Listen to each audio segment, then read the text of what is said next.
Bismillahirrahmanirrahim. My name is Gohar Ayub and I belong to PMS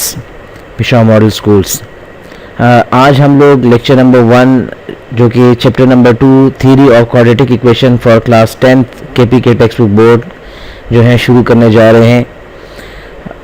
हमने quadratic equations के chapter number 1 में ये already study कर चुके हैं कि क्वाड्रेटिक इक्वेशन क्या होती है,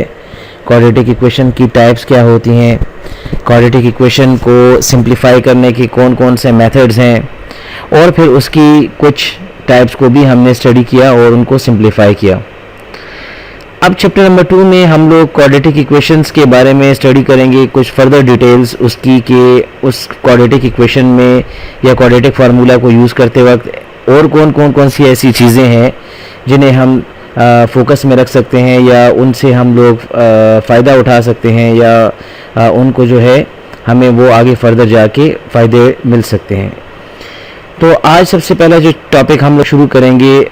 थ्योरी ऑफ क्वाड्रेटिक इक्वेशंस की,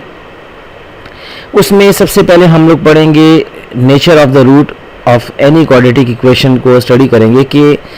even without solving any quadratic equation, हम अगर क्वाड्रेटिक इक्वेशंस को सॉल्व ना करें और इवन के सॉल्व किए बगैर हम उसकी नेचर के बारे में बता सकें कि क्या इसके आने वाले सॉल्यूशंस जो होंगे वो रियल नंबर्स होंगे या रैशनल होंगे या इररेशनल होंगे, जो रूट्स आएंगे वो इक्वल आएंगे, अनइक्वल आएंगे, जो रूट्स आएंगे वो कॉम्प्लेक्स होंगे या इमेजिनरी होंगे।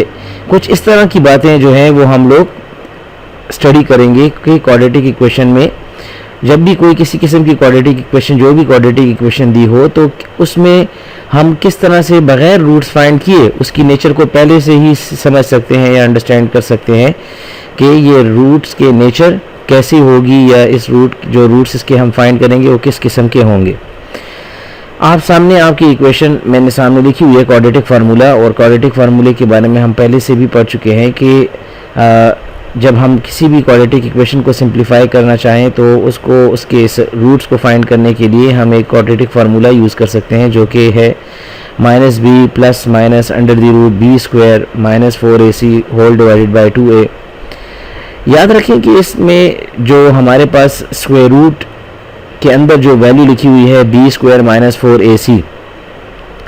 ये हमारे पास एक बहुत ही इम्पॉर्टेंट वैल्यू है और ये बहुत ही हमारे लिए एक आरामत साबित हो सकती है, और बाद में जाके हम नोटिस करेंगे, सीखेंगे कि इसकी वैल्यू की मदद से हम बहुत सारी चीज़ों को जो है सॉल्व करके फाइंड आउट भी कर सकते हैं, अननोन्स को फाइंड कर सकते हैं क्वाड्रेटिक इक्वेशंस में, और भी बहुत सारी चीज़ें इसके साथ हम लोग कर सकते हैं। इसीलिए जो क्वाड्रेटिक इक्वेशन में ये जो वैल्यू होती है b स्क्वायर माइनस 4ac, इसे डिस्क्रिमिनेंट एक वर्ड दिया गया है कि ये डिस्क्राइब कर सकता है, ये डिस्क्राइब करता है कि रूट ऑफ द नेचर क्या होगा। ये b स्क्वायर माइनस 4ac की वैल्यू को अगर फाइंड आउट कर दिया जाए, जिसमें b स्क्वायर माइनस 4ac में b स्क्वायर जो होगा, जो हमारे पास लीनियर टर्म है x के साथ वाला, जो हमारे पास इसमें a जो होगा वो क्वाड्रेटिक टर्म है जो x स्क्वायर के साथ वाला होता है, और जो c है वो हमारे पास कांस्टेंट टर्म होता है, ये उसको बोलते हैं। अगर हम इन वैल्यूज़ में इस इक्वेशन की इस b स्क्वायर माइनस 4ac की जगह पर वैल्यूज़ को इसमें फीड कर दें किसी भी क्वाड्रेटिक इक्वेशन की, तो इससे आने वाली वैल्यूज़, जो इससे आने वाले जो आंसर्स होंगे वो कुछ प्रेडिक्शंस करते हैं, जो वो कुछ प्रेडिक्ट कर सकते हैं। उसकी प्रेडिक्शंस जो हैं हम लोग पहले से ही फाइंड कर चुके हैं, और मैंने यहाँ पर आप लोग नोटिस करेंगे कि यहाँ पे मेंशन भी किया हुआ है, मेंशन किया हुआ है इस जगह पर कि अगर ये हमारे पास एक क्वाड्रेटिक फार्मूला है और क्वाड्रेटिक फार्मूले में b स्क्वायर माइनस 4ac को हम लोग क्या कह सकते हैं, ये हमारे पास डिस्क्रिमिनेंट कहलाता है, ये हमारे पास डिस्क्रिमिनेंट कहा जाएगा इसे। तो इसकी वैल्यू से हम किस तरह से डिसाइड कर सकते हैं कि roots, nature of the root क्या होंगी। तो मैंने इधर यहाँ पर हमारे पास 4 केसेस मेंशन किए हुए हैं कि अगर b स्क्वायर माइनस 4ac की वैल्यू 0 हो, फॉर एग्जाम्पल हमें कोई क्वाड्रेटिक इक्वेशन दी हुई है और हम उसकी वैल्यूज़ को जब पुट करते हैं और b स्क्वायर माइनस 4ac की वैल्यू यहाँ पर 0 आ जाती है, तो हम ये नोटिस करते हैं कि क्वाड्रेटिक फार्मूले में जब हम पुटिंग करें वैल्यूज़, तो यहाँ से आएगा -b plus minus under the root 0, और 0 square root of 0 is 0 divided by 2। तो मेरे पास जो आंसर आएगा वो आएगा -b divided by 2a। It means एक रैशनल वैल्यू आ रही है आप नोटिस करें प्लस माइनस का जो कॉन्सेप्ट है वो यहाँ पर ख़त्म हो जाएगा, क्योंकि ज़ीरो प्लस माइनस जो है वो सिंप्लीफाई होकर ख़त्म हो जाता है। तो हमारे पास यहाँ पर आप नोटिस करेंगे कि रूट्स जो है हमारे पास रैशनल रूट्स आ रहे हैं p/q की फॉर्म में, इट मीन्स रियल रूट्स हैं।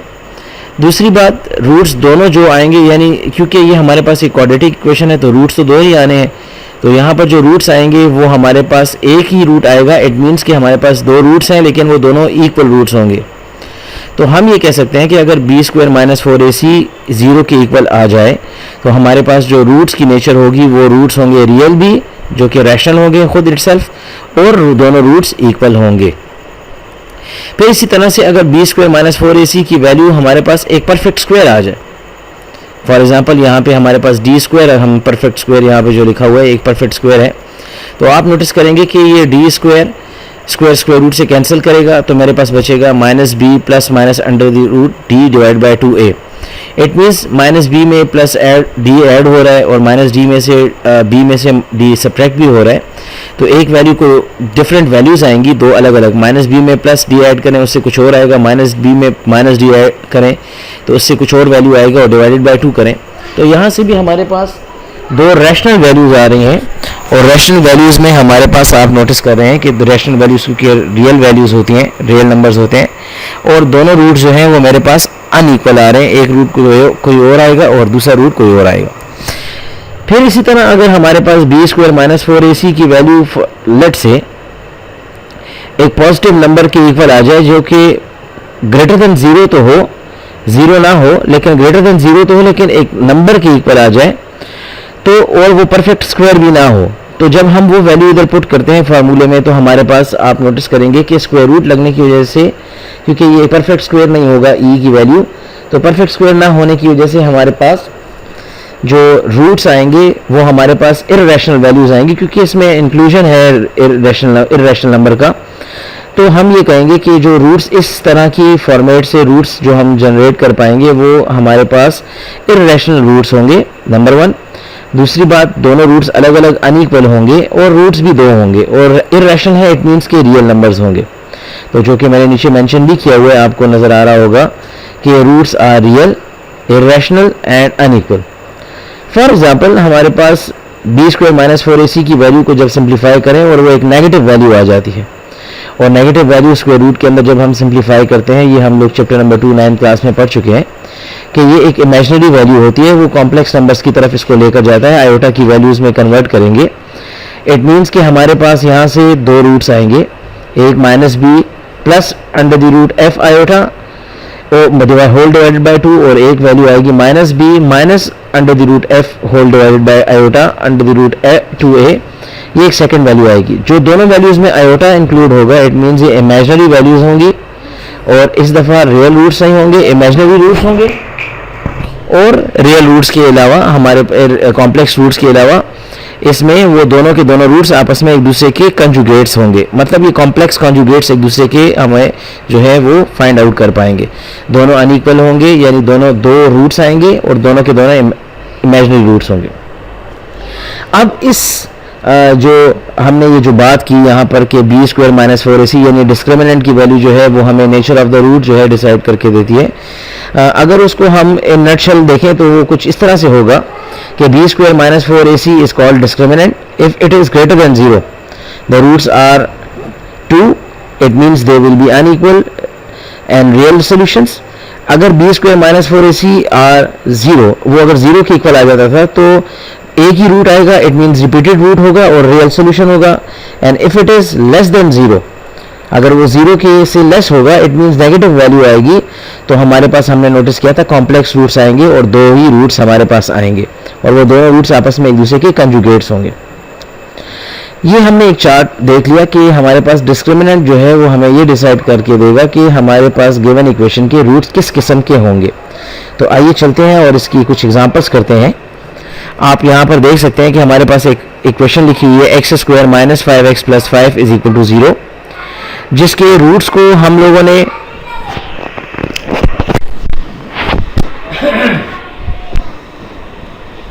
इसके रूट्स को हम लोग देखेंगे जब हम लोगों ने इसमें b² - 4ac डिस्क्रिमिनेंट जो है हमारा उसकी वैल्यूज़ ए की वैल्यू यहाँ पे 1 है, बी की वैल्यू हमारे पास -5 है और सी की भी वैल्यू 5 है। जब हम वो पुट करते हैं तो डिस्क्रिमिनेंट की वैल्यू हमारे पास आ जाती है 5, जो कि एक परफेक्ट स्क्वायर नंबर भी नहीं है लेकिन ग्रेटर देन 0 भी है। इट मीन्स कि परफेक्ट स्क्वायर नहीं होने की वजह से अगर हम वापस आ जाएं तो आप यहाँ पर नोटिस करेंगे कि it is greater than 0। Roots आएंगे दोनों रियल होंगे, और क्योंकि हमारे पास ये परफेक्ट स्क्वायर नहीं है तो इसकी वजह से इर्रेशनल रूट्स आएंगे हमारे पास। अब हम लोग वापस उस इक्वेशन की तरफ जाते हैं। जब हमने उस डिस्क्रिमिनेंट को नेचर बताए तो रूट्स बोलेंगे कि roots are irrational and unequal. अब अगर हम उसको इसकी बात जो हमने नेचर ऑफ द रूट हमने जो फाइंड किया है, अगर उसको सेटिस्फाई उसको हम प्रूव करना चाहें कि क्या वाकई में जो हमने रूट्स फाइंड किए, जो बात की है नेचर ऑफ द रूट की, क्या वो वाकई में ऐसा होता भी है कि नहीं, तो उस फॉर दैट सेक हमने उसको सिंप्लीफाई किया उस इक्वेशन को क्वाड्रेटिक इक्वेशन की मदद से, और हमने नोटिस किया कि यहाँ पर हमारे पास 2 रूट्स आ रहे हैं, दोनों रूट्स अनइक्वल हैं, दोनों इर्रेशनल हैं, और ऊपर हमने यही कह चुके थे कि ये दोनों रूट्स अनइक्वल होते हैं और हमारे पास इर्रेशनल होंगे। आप हमारे पास एक्सरसाइज 1.1 में जो सबसे पहला क्वेश्चन है, तो आप जो हमारे पास 2.1 एक्सरसाइज है उसमें जो सबसे पहला क्वेश्चन है उसमें आप नोटिस करेंगे कि उसमें लिखा हुआ है कि find the discriminant of the following equations. उसमें से डिस्क्रिमिनेंट फाइंड करेंगे, और दूसरा क्वेश्चन जो है हमारे पास उसमें आप नोट करेंगे कि वहाँ पर आपसे पूछा गया है कि what are the nature of the root. तो हमने वहाँ पर डिस्क्रिमिनेंट फाइंड करके वहाँ पर स्टेटमेंट भी देनी है कि हमारे रूट्स जो हैं वो किस किस्म के होते हैं या किस किस्म के होंगे। ये था हमारे पास एक्सरसाइज 2.1 के क्वेश्चन नंबर 1 एंड 2 की डिटेल्स। आप इस क्वेश्चंस दोनों को होमवर्क करेंगे, ये आज आप लोगों का होमवर्क है इस क्वेश्चंस को करना। मैंने यहाँ पर कुछ एग्जांपल्स भी की हुई हैं, यहाँ पर आप एक और एग्जांपल भी देख सकते हैं जिसमें आपको नोट करेंगे कि मैंने डिफरेंट एग्जांपल्स की हुई हैं जस्ट कि जिसमें हम लोग ये सीखें, ये देख सकें कि किस तरह से हम नेचर ऑफ द रूट को जो है वो यूज़ कर सकते हैं या उसको बता सकते हैं कि डिस्क्रिमिनेंट से हमारे पास नेचर ऑफ द रूट क्या आएगा। जैसे कि आप इस एग्जांपल में भी देख सकते हैं, डी एग्जांपल में ए की वैल्यू यहाँ पर 7 है, बी की वैल्यू 8 है और 1 सी की वैल्यू है। जब हम इन्हें पुट करें और डिस्क्रिमिनेंट को सिंप्लीफाई करें तो वो आंसर हमारे पास 36 आ रहा है, और 36 जो है वो एक स्क्वायर है, वैल्यू है, परफेक्ट स्क्वायर है। और जब कभी भी एक परफेक्ट स्क्वायर आएगा इट मीन्स कि it is greater than 0। 2 roots आएंगे, परफेक्ट स्क्वायर हैं तो इसका मतलब है कि रैशनल वैल्यूज़ देंगे मेरे पास।